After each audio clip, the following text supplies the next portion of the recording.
We used to catch about 40 million pounds of shrimp here locally, and over 150 shrimp boats tied up at our docks. As you can see, those boats are not here anymore. That industry has gone away. All the buildings are passing, they're falling into the water or shut down, or packing houses for shrimp. They shut down decades ago. The only building still operating is this blue building up here ahead of us. They're the last packing house out here. And these days they process about 2 or 3 million pounds of shrimp a year if they're lucky. We used to catch over 40 million pounds of shrimp here every year with over 150 boats. Now we have about 7 or 8 local boats left. Captain AP is one of those boats. It's one of the local boats that runs out here. They go out pretty often catching shrimp. Out of the 7 or 8 boats left out here, probably about 3 or 4 of them go out there regularly catching shrimp. The rest of them are just kind of decorations out here. They don't really do too much with it.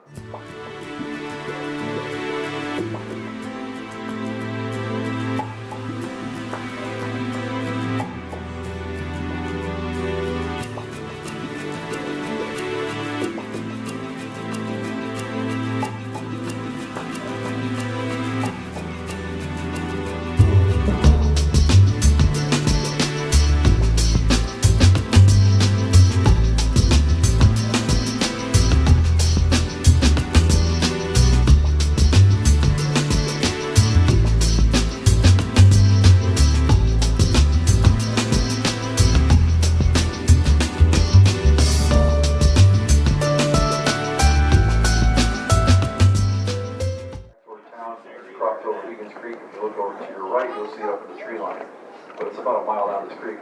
The lighthouse started out over on Cumberland Island, where we're headed, and I think Benny will probably mention that a little bit later in the trip, but this is where they moved it to after Florida became a territory of the United States. It was a better spot for a lighthouse, so they just moved it.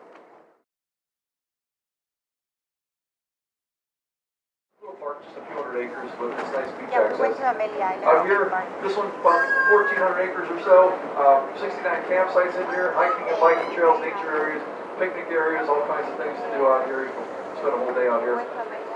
Pretty cheap to come here too. It's only $6, and that's not per person. That's for up to 8 people in your car. You pay per car load, $6 a car load to come in here.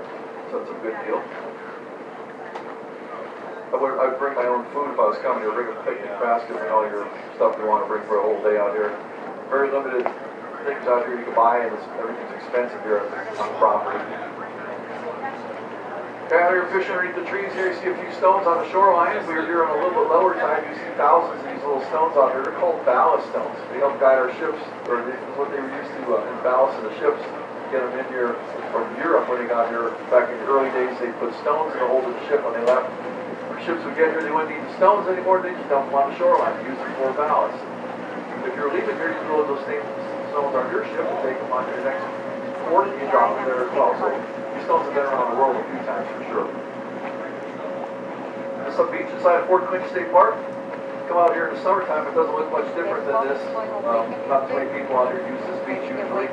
Holiday weekend, you may see 20 or 30 people out here. That's about it. It's inside of park property though. You do see one of the campgrounds up here to our right. You see a gray van parked on the shoreline up here. People riding along with a bicycle and all that. Right behind it, the white pickup truck, that's where the campgrounds are, right there, upper right side. There's also a campground out at the ocean side as well.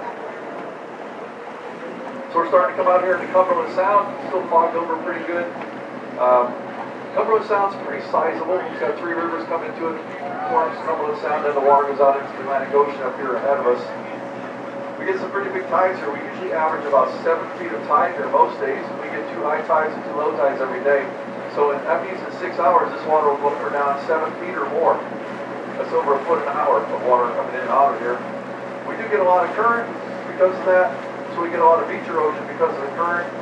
Back in the late 1990s, the Army Corps of Engineers came out here doing some research. Spent a whole bunch of your tax dollars trying to find a way to help us.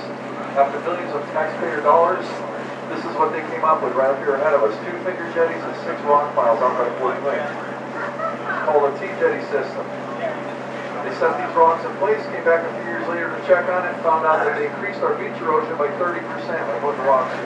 There's the fort. We're with the government. We're here to help. There's the fort. Take the rocks off, try Plan B, whatever that was. That never happened. That's it. Local environmental groups found out the Army Corps was trying to take the rocks out, so they took them to court, but they stopped it. They said that the Army Corps created an artificial fish haven, which is exactly what they did. The federal government has laws that say if you create an artificial fish haven, you must maintain it. You cannot remove it. So now they have to maintain the jetties that don't work.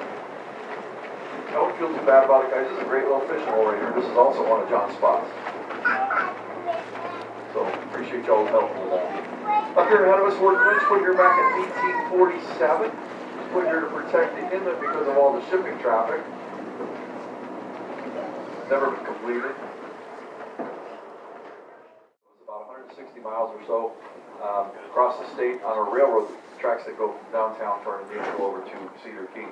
Confederates are loaded up leaving town. The day they were leaving, a Union blockade shows up out here. Two of our harbor pilots sail up to the blockade and tell the Confederates left there will be no battles here.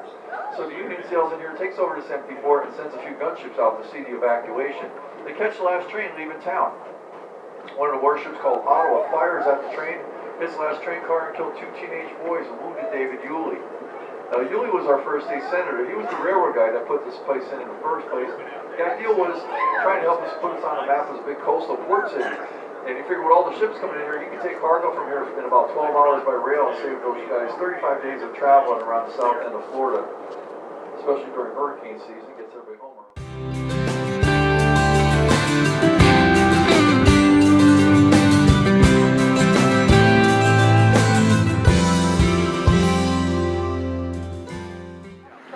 Of the 27 structures on this island, everything was built on the western shore. So we're going to go cruise downtown Cumberland, show you guys 17 of those 27 structures. We'll start to look for some of our wild horses out here as well. We got about 200 wild horses that roam freely. You guys up top, if you start to see a horse start stumbling, we'll go out there, take a look at it. The reason this place became a national park, the Carnegie family, Thomas and Lucy Carnegie, this was their winter getaway in the late 1800s. In the 70s, they handed it over to the Park Service. So we're going to get up here. Now, we've had horses on the island dating back to the 1500s. Whenever Spain came to the New World, they brought horses, pigs, and chickens. Everything's not native to the area, so we do have Spain and things for Chick-fil-A and bacon. It's a couple of my favorites. Maybe the Kentucky Derby. Over the years, other people settled on the island, brought in larger horses. The horses we have out here today are 14 to 16 hands high, and it's all because of the Carnegie family. Whenever Thomas and Lucy Carnegie made this their winter getaway, they actually shunned from the island north of it on Jekyll Island, the Billionaires Club. They were trying to join that elite club, and they were shunned and came down one island south and bought this entire island, made it into their winter getaway. One time owning 90% of the island. Lucy Carnegie loved it. There were horses running around all over the place, little Spanish ponies out here. The British brought in larger horses in the 1700s. We'll get into that later. But Lucy Carnegie loved to collect horses, and it was nothing for her to drop $75,000 on a horse in the late 1800s. It'd be like $3 million horses. She had over 50 of them. Whenever she passed away in 1916, it was in her will to open up her barn doors and let all of her horses free. So in 1916, we got a high dose of quality gene horses just released out here into the wild. Today we ended up with our own little Cumberland Island mutt. This island shares a lot of history with Amelia Island, the French and the Spanish and the British. Now whenever the British came here in the 1700s, James Oglethorpe, if you hang out in Georgia long, you're going to hear Oglethorpe's name all over the place. First governor of the colony of Georgia, came in here and did a big land grab, just taking this land from the Spanish. Had no permission to take the land. Sent word back to his king and asked for permission. That was an easy 3 months, so he just took everything. Named everything after the king and his children. Georgia was named after King George II. His oldest son was Prince William. He was the Duke of Cumberland. And the second oldest daughter was Princess Amelia. So even though they were all debatable lands in the 1700s, to be the British name was stuck.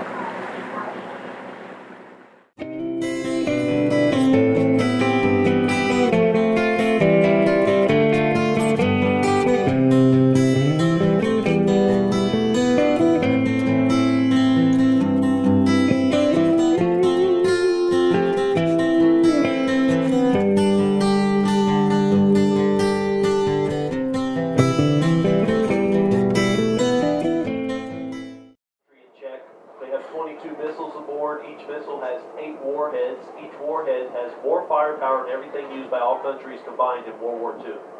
So most lethal weapons on the face of the earth. The United States has 10 of these subs, and 5 of them go up to the buildings up there for the Atlantic Fleet. 5 for the Pacific Fleet are out of Bremerton, Washington.